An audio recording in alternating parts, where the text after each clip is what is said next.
konon katanya ya ini, barang siapa yang mendapati atau merawat tanaman Wijaya Kusuma ini akan mendapatkan keberuntungan, terlebih ketika bunganya itu mau mekar. Ternyata Sekar Wijaya Kusuma ini bukan seperti yang dibilang kebanyakan orang, yang konon katanya ini berasal dari asli endemik Jawa. Ternyata tidak.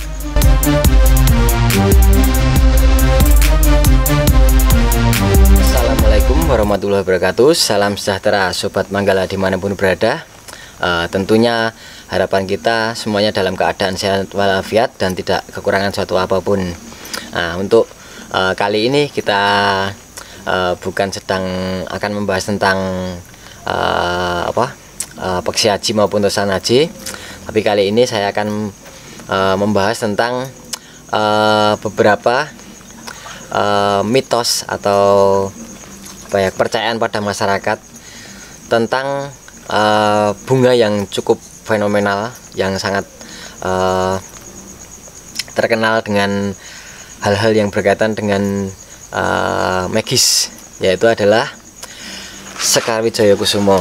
Seperti di samping saya ini adalah kembang Wijaya Kusuma yang konon pada masyarakat Jawa khususnya itu memiliki mitos-mitos yang terkait yang cukup erat dan sangat sering diceritakan pada masyarakat. Lalu apa saja mitos-mitos yang berkembang pada masyarakat tentang bunga Wijaya Kusuma ini, yang memang dimana bunga Wijaya Kusuma ini disebut sebagai ratunya malam. Jadi bunga Wijaya Kusuma hanya berbunga mekar dengan indah seperti ini, dengan lengkap, itu hanya pada saat-saat tertentu, ketika malam hari, ketika tengah malam, biasanya tengah malam, kisaran jam 10 naik. Tapi nanti setelah tengah malam lewat, dia akan mulai layu dan hanya mekar dengan tidak lama, cuma sebentar saja. Itulah salah satu keunikan dari bunga Wijaya Kusuma. Makanya kenapa disebut sebagai ratunya malam, karena memang hanya benar-benar mekar hanya pada saat malam hari. Nah, dan juga tidak jarang ketika bunga Wijaya Kusuma ini hanya berbunga, kadang ada yang setahun sekali, ada yang 3 bulan sekali dan sebagainya. Nah, memang sangat jarang sekali bunga Wijaya Kusuma ini bisa mekar dengan indah seperti ini, dengan lengkap kelopaknya dan tangganya. Nah, namun dari dibalik keindahan dari Wijaya Kusuma ini, itu memiliki beberapa mitos yang berkembang di masyarakat. Seperti diantaranya satu, mungkin bisa saya ceritakan satu persatu mitos yang berkembang di masyarakat, di mana bunga ini sangat erat kaitannya dengan raja dan ratu. Dimana kalau dulu di zaman ceritanya itu di zaman Majapahit itu, ketika raja mau naik tahta atau mau menjadi seorang raja, dia harus mendapati bunga Wijaya Kusuma yang mekar sebelum naik tahta. Semalam sebelum naik tahta itu harus mendapatkan bunga Wijaya Kusuma ini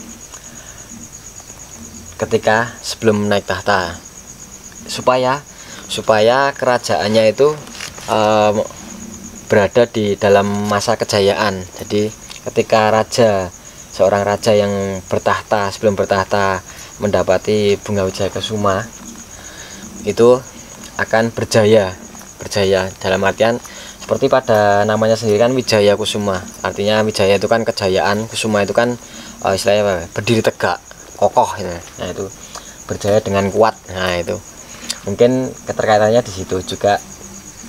Nah, makanya juga di samping itu kan Wijaya Kusuma itu kan mekarnya sangat lama, jadi dalam artian tidak mesti cuman setiap hari bisa mekar seperti bunga-bunga yang lain, tapi memang khusus sekali, sangat khusus. Makanya sangat identik atau erat sekali hubungannya dengan yang sifatnya mitologi atau mitos yang hubungannya dengan magis, istilahnya dengan yang unik-unik. Nah, itu juga tadi seperti yang saya sampaikan, sebagai kegemaran erat kaitannya dengan raja dan ratu juga, itu adalah sebagai simbol romantisme antara ratu dan raja. Dari ketika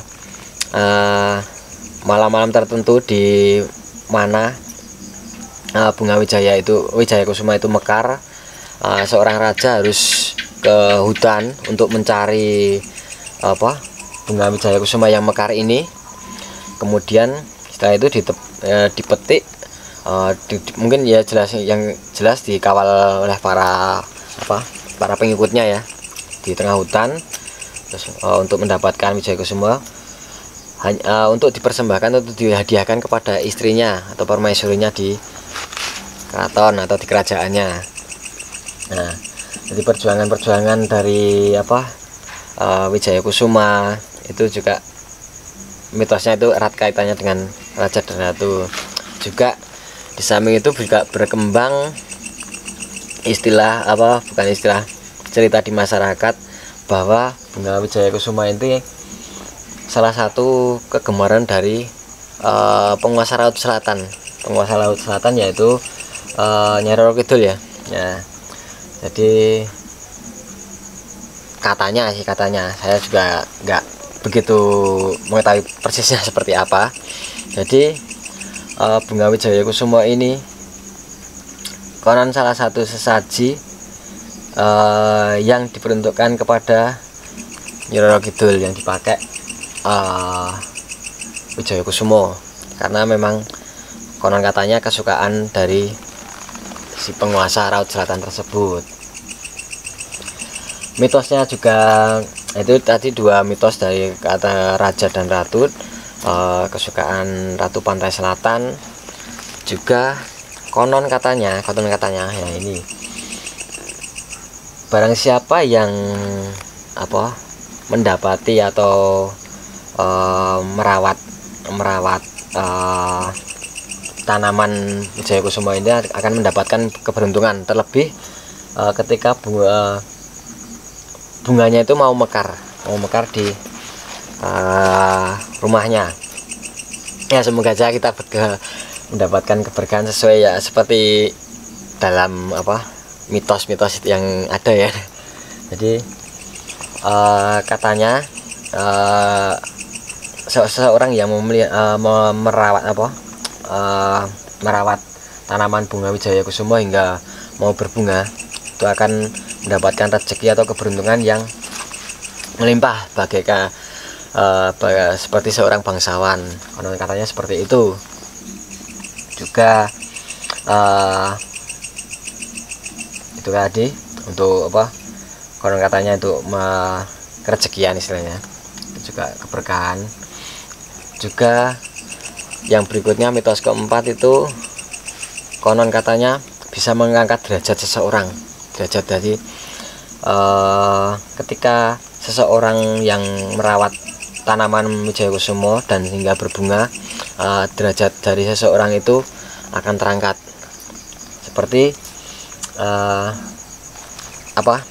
makna dari namanya sendiri tadi, Wijaya Kusuma, Wijaya berjaya, jaya, Kusuma tadi dengan kokoh. Nah, itu konon katanya seperti itu, tapi saya sendiri juga ya semoga saja kita mendapatkan sesuatu kebaikan seperti yang ada dalam mitos-mitos tersebut. Nah, juga kalau kita pernah melihat atau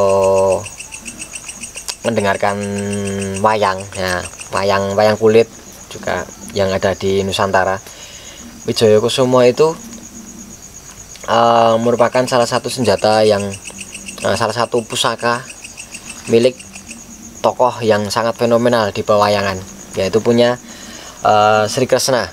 Sri Kresna itu kan adalah tokoh yang sangat fenomenal, yang sangat cerdas, sangat bisa dibilang sakti, karena memang ya titisannya dari Dewa Wisnu. Nah itu konon adalah salah satu pusakanya ya Sekar Wijaya Kusumo dalam pewayangan wayang kulit yang ada di Nusantara. Nah itu dari berbagai mitos maupun mitos atau cerita yang berkembang di masyarakat yang mengkaitkan dengan sesuatu yang sifatnya magis. Nah, ya.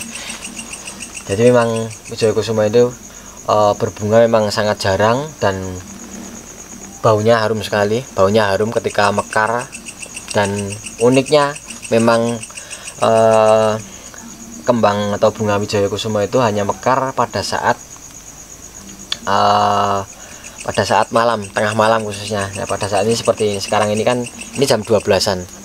Nih, jam 12 dan jam 12, dan ini sudah mekar-mekarnya sedang bagus-bagusnya, istilahnya mekarnya dengan sempurna, dengan penuh. Nah, nanti kalau biasanya setelah lewat jam 1 ke atas, nanti sudah mulai layu, mulai istilahnya mingkup itu meredup lagi. Udah mulai kan saat ini kan mekar-mekarnya bagus-bagusnya. Jadi sebenarnya sejak sore itu dia kuncupnya sudah mulai jadi kalau ditelik dari perjalanannya sih unik, dari kecil yang sangat kecil segini, sangat kecil sekali, hingga menjadi tunas bunga yang lumayan agak sejari, terus lalu mulai gede tapi masih posisi ke bawah, terus lalu udah mulai ke atas menjulang. Itu nanti setelah matahari mulai tenggelam, dia mulai mekar dengan lembut, sangat halus sekali, dan tidak serta-merta langsung biak seperti bunga-bunga yang lainnya. Dan ketika mekar-mekarnya itu biasanya di atas jam 10 malam. Jadi juga mekarnya juga cuma sebentar sekali, paling hanya 3 atau 4 jam, nanti sudah mulai layu lagi. Dan itu beruntung sekali orang-orang yang menemui mekarnya bunga Wijaya Kusuma. Dan seperti mitos-mitos yang terkait tadi, tentunya hampir tidak ada mitos-mitos yang mempunyai sifat yang negatif, dalam artian yang sifatnya buruk, mitos dari segi mitos-mitos yang beredar. Tapi memang mitos-mitos yang baik kebetulan. Dan kalau mau diambil segi positif, kalau kita mau belajar dari bunga Wijaya Kusuma ini, tentunya kita akan menjadi seorang yang lebih bersabar. Kenapa kalau saya bilang sabar? Karena memang bunga Wijaya Kusuma ini kan ya seperti yang kita sampaikan tadi, sangat khusus sekali, dalam artian hanya berbunga pada saat-saat tertentu yang kita tidak tahu berbunga itu kapan, dan tidak bisa ditentukan kapan. Seperti tidak, istilahnya bukan bunga-bunga yang musiman, saya bilang, karena hanya mekar. Bahkan ada beberapa yang merawat Wijaya Kusuma dari sejak lama, bertahun-tahun, sama sekali tidak pernah mekar. Itu juga ada yang merawat baru beberapa minggu atau bulan sudah mulai menunjukkan tunas dan hingga mekar bahkan. Nah itu, jadi saya bilang sangat unik, dan itu memang benar-benar menguji kesabaran kita untuk kalau kita mau menyaksikan atau melihat sesuatu yang baik, ya sabar, dalam artian kalau untuk mendapatkan sesuatu yang baik. Seperti ini kan mekarnya, kalau di tempat saya kebetulan ya sekitar 2-3 bulan sekali itu mesti mulai mengembang dan mekar seperti ini. Dan kalau kita sudah menemuinya, ya sangat bahagia sekali tentunya, karena memang kita bisa menyaksikan bunga yang seindah ini mekar dengan baik sekali, dengan indah juga. baunya sangat harum sekali, sangat harum. Dan kita juga di samping sabar, kita juga bisa salah satunya tirakat, dalam artian kita mau melintasi malam, melalui pergantian malam. Ketika ingin menyaksikan Wijaya Kusuma, tentunya kita harus tentunya dengan dilambari dengan berdoa dan berdoa. Tidak hanya kenapa kita hanya melulu menunggu mekarnya bunga Wijaya Kusuma, tapi ya memang di saat kita menunggu Wijaya Kusuma juga kita semestinya juga berdoa. Tentunya seperti mitos-mitos yang berkembang, seperti untuk keberuntungan, untuk rezekian, untuk kewibawaan, seperti derajat seperti kewibawaan tadi, itu juga tentunya kita juga harus berdoa. Dalam artian kita juga mendekatkan diri, menyatukan diri dengan Sang Pencipta. Lantaran bunga Wijaya Kusuma ini kita bisa melalui pergantian malam dengan posisi sadar, dalam artian, dan kita sambil menunggu juga sambil berdoa. Artinya kita bisa melewati malam itu juga atas karena karena kita menunggu, intinya padanya kita menunggu. Ada sisi positif dari situ. Saya sampaikan tadi, sabar, dan kita mau berdoa di pergantian malam. Jadi tidak bisa serta-merta itu. Nah, itu dibalik-balik mitos-mitos yang terkandung tadi. Faktanya bagaimana sih Sekar Wijaya Kusuma ini? Nah, sekarang kita berbicara tentang fakta dari Sekar Wijaya Kusuma. Jadi ternyata Sekar Wijaya Kusuma ini bukan seperti yang dibilang kebanyakan orang, yang konon katanya ini berasal dari asli endemik Jawa. Ternyata tidak. Karena ini dulu konon ketika zaman kerajaan Majapahit, orang Tiongkok membawa bunga ini dari Meksiko. Nah, ini dari Meksiko, Amerika bagian utara kalau nggak salah ya. Nah, dengan ini salah satu pohon dari keluarga kaktus, yang mempunyai daun yang ramping seperti zigzag ya, seperti zigzag seperti ini. Jadi kalau kaktus kan ada yang bulat, ada yang gepeng juga ada. Nah, ini salah satu dari keluarga kaktus yang mempunyai bunga yang indah. Jadi bunga ini asalnya dari Meksiko, dari Amerika Utara sana, yang dibawa orang-orang Tiongkok ketika zaman Majapahit melalui laut, melalui kapal.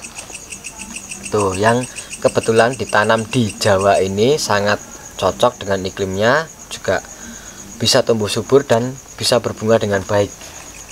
Nah, seperti itu. Dan ini salah satu dari keluarga kaktus katanya. Konon kalau saya baca dari literatur seperti itu.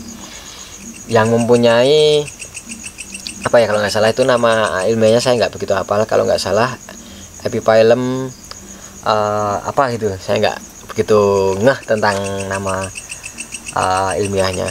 Yang jelas ini dari keluarga kaktus dari Meksiko atau Amerika Utara. Jadi bukan dari Jawa ya, saya bilang ini. Jadi bukan asli dari Jawa, cuman ya memang kebetulan mitos-mitos yang terkandung di bunga Wijaya Kusuma itu sangat erat, sangat kental sekali di masyarakat Jawa khususnya. Seperti ini, indah kan? Nah, memang sangat eksotik sekali, warnanya putih. Dan pada saat ini juga banyak penangkaran Wijaya Kusuma yang sudah dikembangkan sedemikian hingga menjadi bunga-bunga yang berwarna-warna. Dalam artian kalau ini kan yang masih aslinya seperti ini, yang mekarnya besar, putih sekali, dan daunnya kenceng, kaku gitu, tebal-tebal ya. Kalau yang sekarang yang di masyarakat itu kan banyak yang kecil-kecil bunganya, terus mekarnya banyak di beberapa titik dan sering kali mekar. Itu tidak beda dengan seperti ini yang Wijaya yang erat kaitannya dengan sifatnya mitologi tadi. Nah, ini sangat cantik ya. Cara menanamnya pun juga mudah, tinggal petik daunnya saja. Daunnya yang sudah cukup tua itu dipetik, ya kita ditaruh dalam pot atau masukkan dalam tanah, ditanam di tanah langsung. Daunnya itu sudah dia sudah tumbuh, asal dengan air dan mataharinya mencukupi, dalam artian tidak terlalu haus air juga. Yang penting lembabnya itu cukup untuk menanam jagung. Cuman ya memang agak lama untuk tumbuh dengan baik. Ini indah kan. Mungkin cukup itu dulu yang bisa saya sampaikan tentang seputaran mitos dari Wijaya Kusuma, yang seperti yang saya sampaikan tadi. Mitosnya itu adalah erat sekali hubungannya dengan raja dan ratu, khususnya di zaman Majapahit ya, zaman kerajaan dulu. Juga konon katanya sebagai sesaji yang disukai dari Nyi Roro Kidul atau Ratu Pantai Selatan, juga sebagai kerejekian atau kemakmuran, simbol kemakmuran, juga meningkatkan derajat atau kewibawaan dan lain-lain, yang konon katanya mempunyai mitos-mitos yang baik seperti yang cerita yang beredar di masyarakat. Dan tentunya itu seperti yang saya sampaikan tadi, itu yang paling utama adalah kita belajar sabar dalam merawat bunga Wijaya Kusuma yang mekarnya tidak bisa serta-merta. Dan juga ketika kita sudah mempercayai mitos-mitos ini, juga harusnya kita juga diimbangi dengan berdoa dan berusaha. Tidak bisa serta-merta kita memelihara Wijaya Kusuma terus jadi orang kaya, jadi orang berwibawa dan lain-lain. Ya tidak seperti itu. Kita harus seperti apa yang kita lakukan yang akan kita tuai. Juga tadi mitos dan fakta tentang Sekar Wijaya Kusuma. Mungkin cukup sekian yang bisa saya sampaikan, kurang lebihnya mohon maaf. Wassalamualaikum warahmatullahi wabarakatuh. Salam sejahtera Sobat Manggala, salam budaya.